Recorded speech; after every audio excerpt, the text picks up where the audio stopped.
Karl Ritter est né à Kindenburg, en Saxe-Prussienne, le 7 août 1779.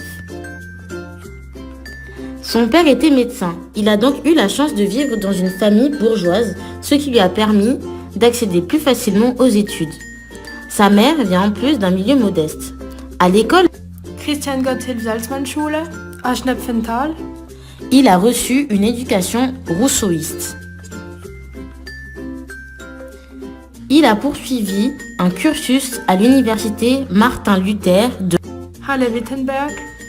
De 1813 à 1818, il travaillait à Göttingen. Son travail scientifique explique la géographie par rapport à la nature, l'histoire de l'homme, la géographie comparative générale comme une base sûre d'études et d'enseignement dans les sciences physiques et historiques.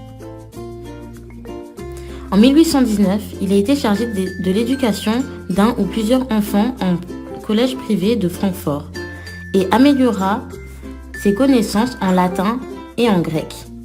Il enseignait également la géographie, l'histoire et l'histoire naturelle.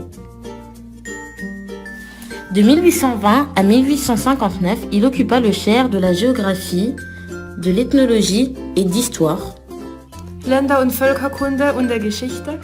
de l'Université de Berlin. Ses conférences y étaient très appréciées par les géographes de personnalités comme Otto von Bismarck ou encore Karl Marx. Parmi ses étudiants, on trouve le comte von Roon, un général ministre de la guerre prussien de 1858 à 1878. Il écrit la préface de ce dernier en 1837 qui se prénomme Principes de géographie, d'ethnologie et politique d'État. Ses recherches n'étaient pas basées sur la géographie physique, mais sur la relation entre l'environnement naturel et d'une part l'homme et sa culture.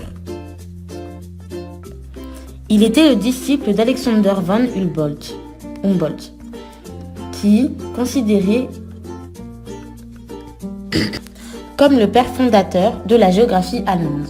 L'école allemande de géographie a eu une contribution importante au XIXe siècle.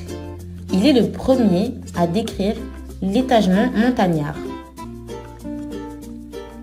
Les deux ont plusieurs points communs. D'une part, Humboldt a fait des voyages, comme au Pérou, au Mexique, et publiera des observations. Ces voyages étaient plutôt dans les endroits lointains, alors que Karl Ritter faisait des voyages plutôt locaux et se limitait à l'Europe et surtout l'Europe du Sud. Il s'intéressait également à l'Asie et à l'Afrique, ou encore au Moyen-Orient. Son ouvrage de géographie de l'Europe le rend célèbre dans le milieu. Le frère à Alexander von Humboldt a eu un rôle important dans le développement universitaire à Berlin, ce qui attire de nombreux géographes comme Élisée Reclus, un géographe français, qui assistait au cours de Karl Ritter. Die Erdkunde. Géographie générale comparée reste son œuvre principale qu'il commença en 1817. Il la perfectionna jusqu'à sa mort. Dedans ne figure rien sur l'Afrique et l'Asie. Karl Ritter participa à la fondation Gesellschaft für Erdkunde zu Berlin. la Société de géographie de Berlin en 1828. Von Humboldt y participa. Il est mort le 28 septembre 1859. Qu'a-t-il apporté à la géographie? Ou quels sont ses concepts? Karl Ritter veut une approche plus rigoureuse et méthodique de la géographie. Pour ses travaux, il cède d'autres disciplines telles que l'histoire, les sciences naturelles et la philosophie de Kant. Ces derniers avaient une philosophie sur la géographie qui lui a grandement influencé sur les futurs géographes. Il est le père spirituel de la géographie de la science moderne. Karl Ritter part alors du principe qu'un géographe est quelqu'un qui regarde avant tout le paysage d'un point de vue esthétique et qui tente de comprendre ce qu'il voit par l'intermédiaire des lois naturelles. Il s'intéresse à la forme des continents, les directions des grandes chaînes de montagnes ou encore celles des principaux fleuves. Il chercha à déterminer les lois de la formation du globe, mais aussi à comprendre les rapports de l'homme avec le sol en mettant en évidence l'influence des conditions humaines sur le développement des sociétés. Karl Ritter s'est donc intéressé aux relations entre les hommes et à déterminer les conditions et les contraintes des milieux dans lesquels il vit avec ces derniers.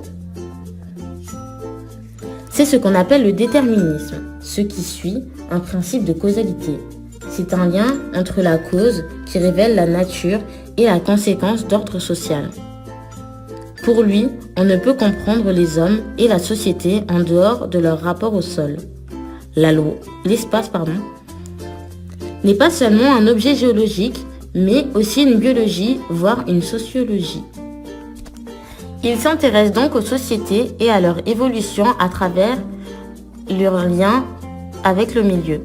Les géographes doivent analyser l'influence fatale de la nature. Aujourd'hui, le concept de déterminisme est vu d'un aspect négatif. Cette théorie géographique est aujourd'hui très discutée et remise en question. Ces liens qu'il a définis sont ceux entre les milieux qui provoqueraient un type précis de développement humain. Des milieux naturels peuvent déboucher sur des organisations sociales humaines très diverses. Merci d'avoir regardé cette vidéo. À bientôt.